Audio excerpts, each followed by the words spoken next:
नमस्कार दोस्तों, आज रायबरेली से एक ऐसी खबर आ रही है जो न सिर्फ सत्ता के गलियारों में हलचल पैदा कर रही है बल्कि हर सनातनी के दिल को झकझोर रही है। ज्योतिष पीठ के शंकराचार्य स्वामी अविमुक्तेश्वरानंद सरस्वती जी ने रायबरेली प्रवास के दौरान सरकार पर सीधा और बहुत ही तीखा हमला बोला है। उनकी बातों में जो दर्द था वो गौ माता की दुर्दशा और हमारे बटुकों के अपमान को लेकर था। उन्होंने बहुत ही भारी मन से कहा कि जो सरकार खुद को धर्म की रक्षक बताती है वही आज गौ रक्षा की आवाज़ उठाने वालों को फर्जी मुकदमों के नीचे दबा रही है। शंकराचार्य जी यहीं नहीं रुके, उन्होंने बटुकों यानी हमारे संस्कृत विद्यालय के विद्यार्थियों के साथ हो रहे दुर्व्यवहार पर भी गहरी नाराज़गी जताई। उन्होंने साफ शब्दों में चेतावनी दी है कि जो भी इन निर्दोष बटुकों का अपमान करेगा उसे प्रकृति और धर्मदंड की सज़ा भुगतनी ही होगी। सबसे बड़ी बात उन्होंने मुख्यमंत्री योगी आदित्यनाथ को लेकर कही। स्वामी जी के अनुसार मुख्यमंत्री को दी गई 40 दिनों की मियाद अब खत्म हो चुकी है, लेकिन अभी तक गौ माता को राष्ट्र माता का दर्जा देने या उनकी सुरक्षा को लेकर कोई ठोस कदम नहीं उठाया गया है। आज सवाल सिर्फ राजनीति का नहीं है, सवाल उस आस्था का है जिसे हम सदियों से पूछते आए हैं। क्या वाकई धर्म की रक्षा सिर्फ नारों तक सिमट कर रह जाएगी? शंकराचार्य जी के इन तेवरों ने पूरे प्रदेश में एक नई बहस छेड़ दी है। जी महाराज जी, या क्या यात्रा है आपकी? ये धर्म युद्ध के शंखनाद की यात्रा है। वाराणसी से निकल करके लखनऊ तक हम लोग जा रहे हैं। जैसा कि पहले से ही घोषित कर दिया गया था, 40 दिन का जो समय योगी जी को दिया गया था उसकी मियाद पूरी होने पर हम लोग लखनऊ आएंगे 11 मार्च को, और वहाँ पर गौ माता के संदर्भ में जो हमारी घोषणाएं हैं वो की जाएंगी। एक सवाल जो आदित्यनाथ योगी जी से लोगों ने किया था कि आप बताइए कि आपको कैसे असली हिंदू माना जाए, तो उस बारे में जो निष्कर्ष 40 दिन के निकल के आएंगे उसको वहाँ उद्घोषित करेंगे। महाराज जी, ये जो सब कुछ हुआ है इसके पीछे, वो तो सब जुडिस है, आप कम बोलते हैं, सब जुडिस होता है, पहले भी हमने देखा शंकराचार्य मामले में नहीं बोले, लेकिन इसके पीछे क्या उद्देश्य था? ये जो आप गाय के लिए लड़ाई लड़ रहे हैं, गौ माता के लिए लड़ रहे हैं, वही है क्या इसका कारण? ऐसा है कि देश की बहुसंख्य जनता ये चाहती है कि गौ को माता का दर्जा दिया जाए, पशु सूची से हटाया जाए और उनकी हत्या को अपराध घोषित किया जाए। लेकिन देश की बहुसंख्यक जनता से वोट लेकर के बनने वाली सरकारें इस बात को कभी भी करना नहीं चाहती। जो वर्तमान की सरकारें हैं उन्होंने भी हम सबका वोट लिया, ये कह करके लिया कि हमें वोट दीजिए, बाकी पार्टियों ने नहीं किया, हम गौ माता की रक्षा का कानून ले के आएंगे और हम गौ माता को सम्मान देंगे। लेकिन इनके राज में भी गौ माता की हालत ख़राब है। बीफ एक्सपोर्ट धड़ल्ले से जारी है और यहाँ तक कि पिछली सरकारों को भी इन्होंने बहुत पीछे छोड़ दिया है। ऐसी स्थिति में पूरे देश की जो गौभक्त जनता है वो सरकारों से मांग कर रही है कि बहुत हो चुका, 78 साल का समय आपने अभी करते हैं कह करके बिता दिया, अब हम देरी इसमें नहीं चाहते हैं, आपको निर्णय लेना चाहिए। तो ये चाहते हैं कि ये ना करना पड़े, इसलिए इस बारे में जो आवाज़ उठा रहा है उसकी आवाज़ को बंद कर दो, धमका दो, चमका दो, मुकदमे लाद दो, आदि आदि जो भी करना हो कर दो, लेकिन इसकी आवाज़ को चुप करो। लेकिन ये आवाज़ किसी एक व्यक्ति की आवाज़ थोड़े है, ये तो इस देश की संस्कृति सभ्यता की आवाज़ है, इस देश के बहुसंख्यक लोगों की आवाज़ है। इसको आप किसी एक व्यक्ति के ऊपर, 2 व्यक्तियों के ऊपर या कुछ व्यक्तियों के ऊपर मुकदमे लाद करके या लांछित करके थोड़े बंद कर सकते हैं। जी महाराज जी, या क्या यात्रा है आपकी? ये धर्म युद्ध के शंखनाद की यात्रा है। वाराणसी से निकल करके लखनऊ तक हम लोग जा रहे हैं।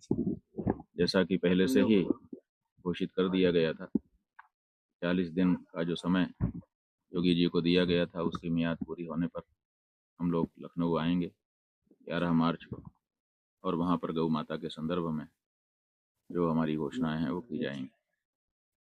एक सवाल जो आदित्यनाथ योगी जी से लोगों ने किया था कि आप बताइए कि आपको कैसे असली हिंदू माना जाए, तो उस बारे में जो निष्कर्ष 40 दिन के निकल के आएंगे उसको वहाँ उद्घोषित करेंगे।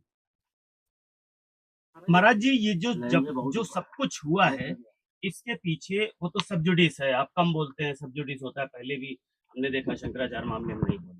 लेकिन इसके पीछे क्या उद्देश्य था? ये जो आप गाय के लिए लड़ाई लड़ रहे हैं, गौ माता के लिए लड़ रहे हैं, वही है क्या इसका कारण? ऐसा है कि देश की बहुसंख्य जनता ये चाहती है कि गऊ को माता का दर्जा दिया जाए, पशु सूची से हटाया जाए और उनकी हत्या को अपराध घोषित किया जाए। लेकिन देश की बहुसंख्यक जनता से वोट लेकर के बनने वाली सरकारें इस बात को कभी भी करना नहीं चाहती। जो वर्तमान की सरकारें हैं उन्होंने भी हम सबका वोट लिया, ये कह करके लिया कि हमें वोट दीजिए, बाकी पार्टियों ने नहीं किया, हम गौ माता की रक्षा का कानून ले के आएंगे और हम गौ माता को सम्मान देंगे। लेकिन इनके राज में भी गौ माता की हालत ख़राब है। बीफ एक्सपोर्ट धड़ल्ले से जारी है और यहाँ तक कि पिछली सरकारों को भी इन्होंने बहुत पीछे छोड़ दिया है। ऐसी स्थिति में पूरे देश की जो गौ भक्त जनता है वो सरकारों से मांग कर रही है कि बहुत हो चुका, 78 साल का समय आपने अभी करते हैं कह करके बिता दिया। अब हम देरी इसमें नहीं चाहते हैं, आपको निर्णय लेना चाहिए। तो ये चाहते हैं कि ये ना करना पड़े, इसलिए इस बारे में जो आवाज़ उठा रहा है उसकी आवाज़ को बंद कर दो, धमका दो, चमका दो, मुकदमे लाद दो, आदि जो भी करना हो कर दो, लेकिन इसकी आवाज़ को चुप करो।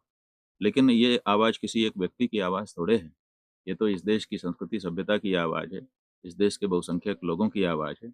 इसको आप किसी एक व्यक्ति के ऊपर, 2 व्यक्तियों के ऊपर या कुछ व्यक्तियों के ऊपर मुकदमे लाद करके या लांछित करके थोड़े बंद कर सकते हैं। डिप्टी सीएम ब्रजेश पाठक ने अपने घर पे बटुकों का सम्मान किया और मीडिया पे बात करते हुए कहा बटुकों का अपमान जो करेगा उसको जो सजा, क्या लग रहा है आपको?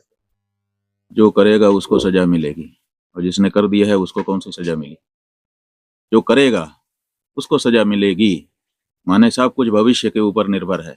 वर्तमान में सरकार में हम हैं और हम भविष्य का सपना दिखा रहे हैं। अरे जिसने किया बटुकों का अपमान, आपने उसके विरुद्ध क्या कार्यवाही की? आप जब आज नहीं कर रहे हो सत्ता में रहते हुए, तो कल करोगे इसकी क्या गारंटी है? आप लोगों को इस तरह का सब जवाब दिखाओगे? जब आप विपक्ष में होते तो हम मान सकते थे कि भाई जब हम सत्ता में आएंगे तो हम ये नहीं होने देंगे, लेकिन आप सत्ता में हो और सत्ता में होने के बाद आप कहते हो ऐसा करेगा तो हम दंडित करेंगे। जिसने किया है उसके बारे में आपका क्या ख्याल?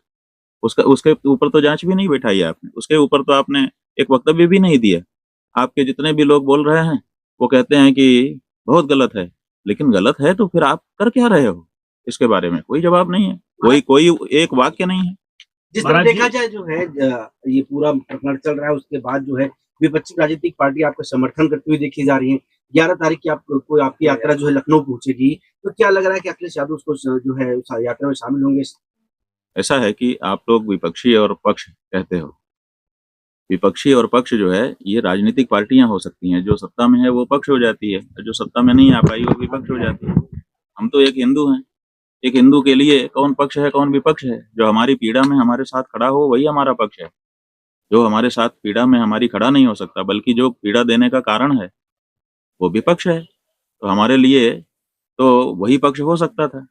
सवाल ये है, सवाल जो आप लोग पूछ रहे हैं वो है ही नहीं है कि ये आ रहे हैं आपके साथ वो आ रहे हैं। सवाल ये है कि बीजेपी क्यों नहीं आ रही है? वो तो अपने आप को हिंदू पार्टी कहती है, क्या उसको चोटी उखाड़े जाने का, बटुकों को पीटे जाने का, सनातन धर्म के प्रतीकों का अपमान किए जाने का कोई दुख नहीं है? क्यों वो खड़ी नहीं हो रही है? और इसी से पता चल रहा है कि कहने के लिए भले वो हिंदू हैं, लेकिन जब हिंदुओं के ऊपर अत्याचार हो रहा है तो उसके करने वाले भी वही सिद्ध होते हैं और उस पर चुप्पी लगाने वाले भी वही सिद्ध होते हैं। महाराज जी, ये जो बल्कि एक संस्था पर हुआ है, तो ये सनातनियों का ये विश्वास जो डगमगाया है वो कैसे वापस आएगा? ऐसा है कि यहाँ किसी व्यक्ति की बात है ही नहीं। ये जो बात हम कह रहे हैं गौ माता की, ये हमारे हृदय की भी बात है, लेकिन हृदय की ही बात नहीं है, ये पूरे सनातनियों का स्वर है। सनातनियों के स्वर के ऊपर डंडा चलाया गया है, तो स्वाभाविक है कि सनातनी विचलित हैं, सनातनी दुखी हैं और ये समझ रहे हैं कि जिनको हम सनातनी समझ रहे थे असल में वो वास्तविक सनातनी नहीं है। और यही बात हमने पूछी कि भाई 40 दिन में बता दो, अगर आप सच्चे सनातनी हो बता दो। क्या बताने के लिए तो 1 दिन में बता सकते थे, लेकिन हमने 40 दिन का समय उनको क्यों दिया कि अगर वो सुधार चाहें तो सुधार करके आ जाएं, गलती हो गई उसको पीछे छोड़ें। लेकिन 40 दिन का अवसर देने पर भी कोई सुधार तो अभी तक 38 दिन हो गए दिखाई नहीं दे रहा है। 2 दिन और बचे हैं, देख लेते हैं। अगला कदम क्या होगा चर्चा में? बात यह है कि 11 तारीख को हम लोग वहां पहुंच ही रहे हैं। 40 दिन बीत जाने दीजिए, हम लोग अपना अगला कदम भी घोषित करेंगे और धर्म युद्ध की घोषणा कर रहे हैं, शंखनाद कर रहे हैं, तो गंभीरता से ही बात कहेंगे।